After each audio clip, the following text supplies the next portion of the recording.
Mother of Mary at the request to do the difference between 3 and 4 fletch configurations.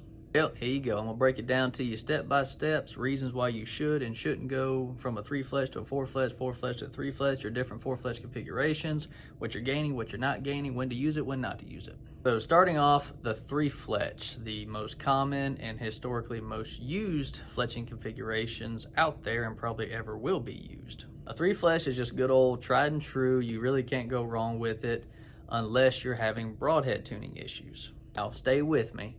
When I talk about your broadhead tuning issues, what I'm talking about is if you have a 4 blade that's not flying good with your 3 fletchings. This is something that's kind of old school, but it actually does work. Once upon a time, it was basically law to have the same amount of fletchings as your broadhead did blades. So if you had a fixed blade that had 3 blades, you would want 3 fletchings. Now on top of that, you would want the blades of your broadhead, not that I have one on here, to line up with each individual fletching to help it aerodynamically. I ain't gonna lie, I thought that was a crock of crap when I first heard it, but I tried it and it actually does help a lot, especially if you want to shoot past 40-50 yards with your fixed head. Same thing with a 4 fletch. Now, we're gonna go into the difference between a 90 degree and 75 by 105 4 fletch configuration in a second, but stay with me on the broadhead thing. If you have a fixed head that's a 4 blade, you're gonna wanna go with a 90 degree 4 fletch because the blades on that broadhead are probably gonna be spaced out evenly, if they should be if they're 4 blade, and a 90 degree 4 fletch, which is not this, I'm just touching a fletching because I've got it in my hand, a 90 degree 4 fletch separates each fletching perfectly 90 degrees. Honestly, that's probably going to be the only time I would ever consider running a 4 fletch is if I was having broadhead tuning issues with my 3 fletch due to having a 4 bladed fixed head.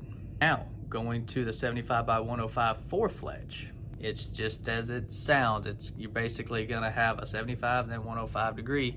Now, what that's basically going to give you is an X-wing. When you knock your arrow with the 75 by 105 4 fletch, you're going to have more distance on the top and the bottom than you will between your fletchings on the side. So basically you're gonna have, when you start fletching those with the 75 by 105, you're gonna fletch 2 fletchings back to back. They're gonna be really close, and then it's gonna give you a longer gap on the jig, and then it's gonna stick one and then do another one really close, and then you're done.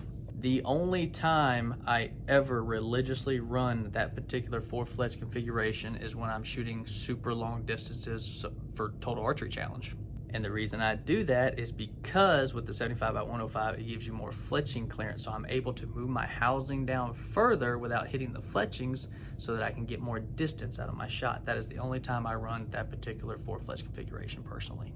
Some guys will argue that they get better groupings, and that may be true. But between a 3 and a 4 fletch, if you can tell the difference in the groupings, you're a much better shot than I am. And the reason I say that is I have knocked off a many of fletchings, blown off a many a nocks, and Robin Hooded a many arrows with both configurations, both at long and short distances. So if you were watching this video hoping to find a direct answer of why this is better than that as far as the fletching configurations, I'm sorry, but there's a reason why you see people running both the 90 and the 105 4 fletch and just your standard 3 fletch. It's because they all have a purpose, and some people think this works better and some people think that works better. And they're right, they all work fine depending on what you're wanting to use them for. Now, as far as helical, there's an argument. So traditionally, the idea between a right and left helical was based off of a left or right-handed bow, right? Right. Well, wrong. The way the arrow comes off the bow, whether it be a left or right spin, has nothing to do with it being either a left or right-handed bow, period. What does play 100% of the factor in that ordeal is the string twist and the serving twist on the string. Arrow builders around the world are steaming, I can feel it. So yes, if you look down your bowstring and see that it has a left twist, and then the serving, which if it's going to the left, the serving should be to the left as well, is wrapped around the left side. And when I say serving, I'm talking about that typically the black string where you're knocking your arrow at, that's your serving. If it's got a left spin on it as well, that means no matter if you take that string from a right-handed bow to a left-handed bow, it's going to naturally want to spin the arrow to the left off the shelf. And it is very arguable that I want to say roughly 90-95% of your stock string manufacturers, the people that manufacture the bows and put the strings on there from the factory, and your aftermarket string manufacturers all do a left twist for the most part.